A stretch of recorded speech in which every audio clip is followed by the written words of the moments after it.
This is a film about corruption. The story of a tiny elite secretly enriching themselves by exploiting a country's natural wealth at the expense of its people. For over 30 years, Chief Minister Taib Mahmud has ruled Sarawak, Malaysia's largest state on the island of Borneo.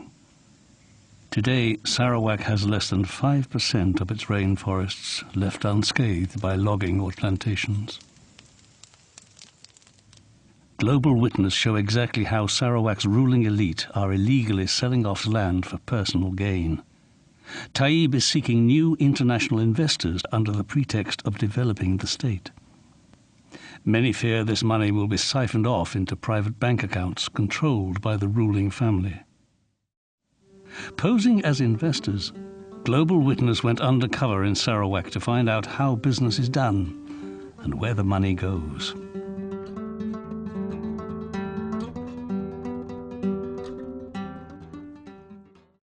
Although we approached the government directly, officials sent us to members of Taib's own family. One area of land offered to Global Witness was owned by a company called Ample Agro. The company belongs to Taib's first cousins, the Abdul Rahman sisters, daughters of Sarawak's previous chief minister. Ample Agro belongs to my family. Right. But my sisters, the 4 elder ones, are in the company. Yeah. Yeah.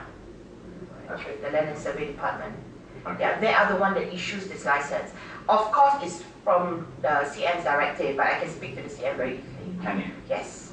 And do you think he will agree to it? Yeah. He was the one who gave us that land. Okay. Yeah. He's my cousin. So. His family? Yeah. His mother and my father are sisters and brothers, siblings. Oh, okay.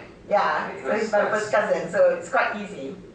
Actually, there are 8 of us, 8 girls in the family. Yeah. So we're splitting all the companies among 8 sisters. So that's why I wanted to introduce you to my elder sister. And she's Nolia. Nolia. Okay. Yeah, but you know. Is she the MP for No, marriage? Nora is the MP. Nora, okay. Who's But Nolia? Nolia is the eldest.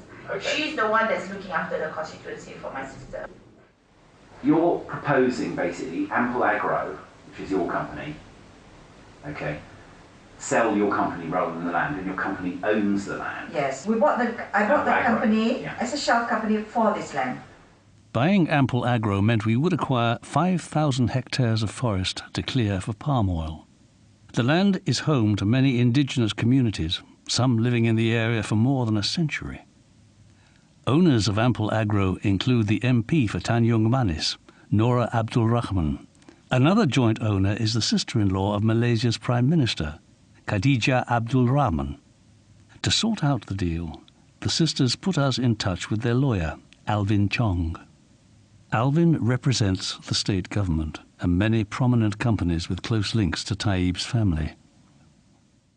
They are daughters of the former Chief Minister of Sarawak. You are talking to people of substance, people who have assets in the hand, okay? Now, asking price. Okay. What are you asking for it? 4,000 per hectare, per acre, sorry. Per hectare. 4,000 per acre. Okay.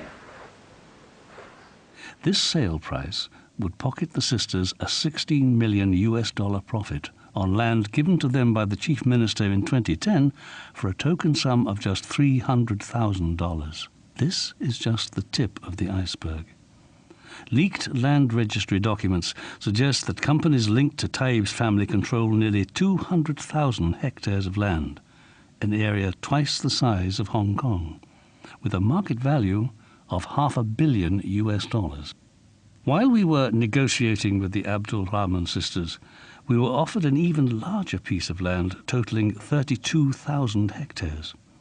The land was owned by a company called Billion Venture, whose majority shareholder is one of Sarawak's powerful tycoons, He Yi Peng. He's nephew, a lawyer named Huang Long Hong, was handling the sale. He explained how Taib would expect to receive a 10% personal payment for agreeing to the sale and providing the necessary permits. This is the one with the proxy who's the old man. Yes. Just your uncle. Yes. How many uncles you got? from my wife's side. Okay. They are from a big family. But then behind that is the Chief Minister. Yes. Okay. And will he ever surface as a... No. It's like, I award you this license. In return, you're grateful to me, maybe say I give you a percentage. Okay, so he'd look for a percentage from the license. Yes. And how would that get paid though to the nominee? The existing owner will pay him up. So he gets paid it up front? Yes. Okay. One go. Yes. What kind of percentage are we looking for? I think I know. 10%. He is selling for 230 million. Right. Upfront, everything. You can check the company, I can provide to you. 3 shareholders. 3 shareholders. Okay. One is Dr. Peng. This Dr. holding majority shares. Right. He is very close to our chief ministers. Right. He has hotel. He has Kingwood Hotel. You know Kingwood Hotel? Chief Minister Taib has extensive and enduring financial ties with He Yipeng. Taib himself is a shareholder in Kingwood Hotel. Giving bribes to Taib in exchange for official permits appears to be standard practice. What we saw during our investigation was corroborated by several independent sources, including a high-ranking government official and a logging company executive.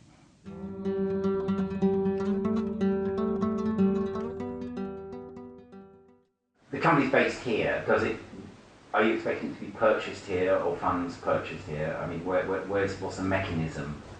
Well, there are different ways of doing it. Some Yeah. people do it this way. Certain portions are paid here, and Yeah. the balance of it would be paid in Singapore, Right. outside. Why they do that is to save on the RPGT.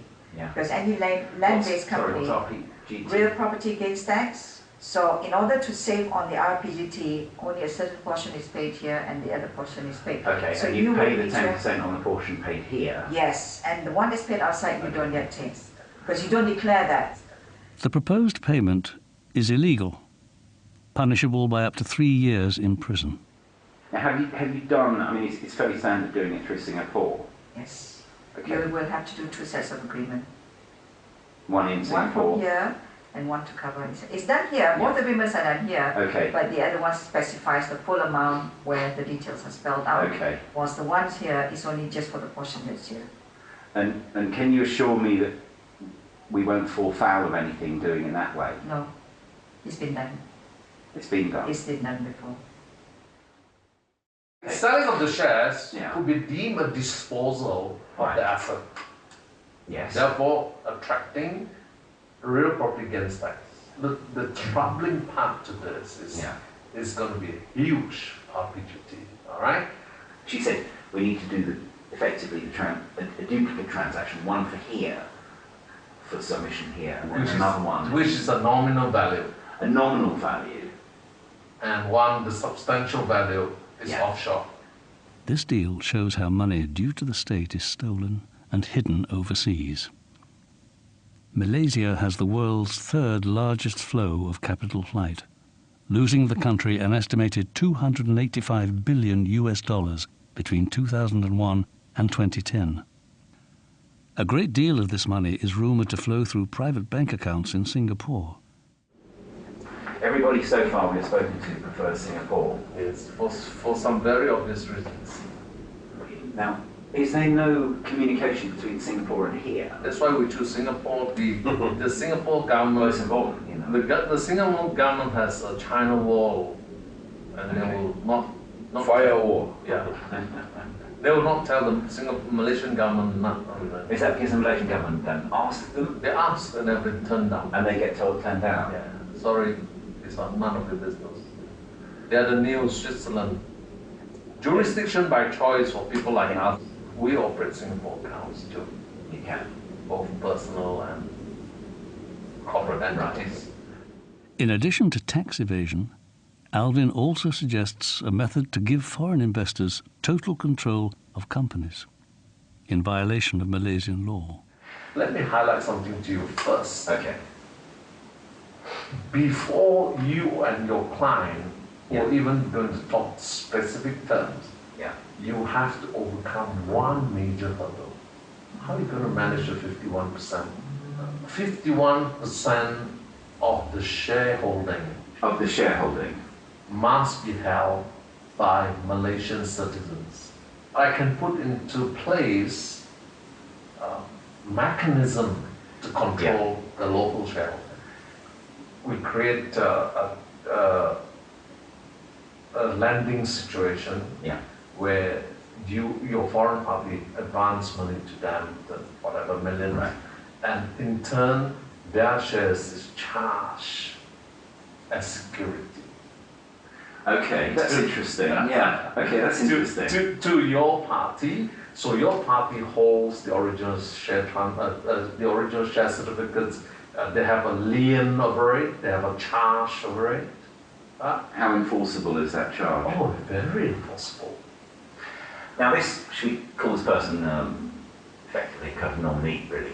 It has to be. It is indeed. It is a nominee. Yes. Okay, this nominee is likely to be. Okay, all these instruments that I'm creating.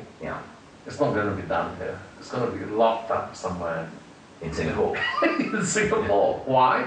Because the local law says that the local shareholders have to declare that they are not holding the shares on trust. You do it in Singapore, that it won't surface, and the nominees is not going to keep a shred of paper. I think your ideas for nominees or proxies or whatever is Very attractive. well, I think it's very Practical. it's very thought through. Oh, it is. I put it to use many a times.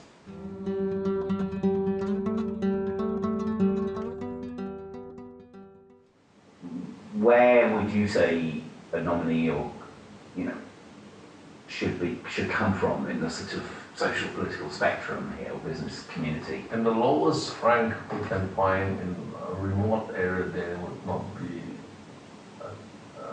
distracted by clever advices. What I normally do is to tell you some trade secrets as such.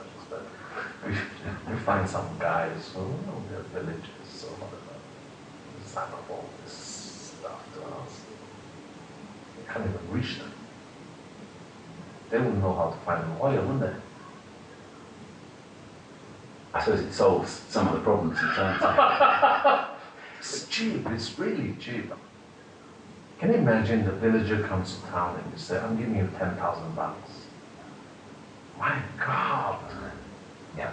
He's going back to the village, he'll be the one-eyed man who's king in the land of the blind, Taib's inner circle repeatedly expressed a sense of personal entitlement to Sarawak's land and resources, and showed contempt for its indigenous people. What we had was a state land, okay? Even though it's a state land, any land in Malaysia, the minute, they're pretty naughty people. The minute they hear land is naughty people, they try to make money. So the minute they hear, they have people in land and survey department who would tell them, look, this land has been given, has been titled to this company to do all farm and whatnot. They'll plonk themselves there. Technically, they cannot claim at all, but they could make life difficult if you don't accommodate them. They may, They may harass you, that's all. They are actually squatters on the land, because the land doesn't belong to them, it's a government land. So they're squatting. Now that you've been out, like in the Styrian Hall, they're very, very poor, and when leaders come, they look at leaders like they're kings. And they always expect some handouts and things like that, And, I'm not making any excuses or whatever, but, if you look at the good that he's done for the state, it outweighs all the things that people have said about him. I know people are talking about him being corrupted and all, but I think who isn't in this world when they're leaders?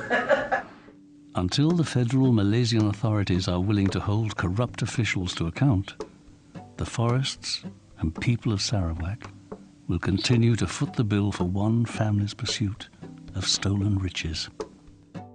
Over 30 years, anybody can get rich if you have something up there. But if you don't have it, there's nothing you can do.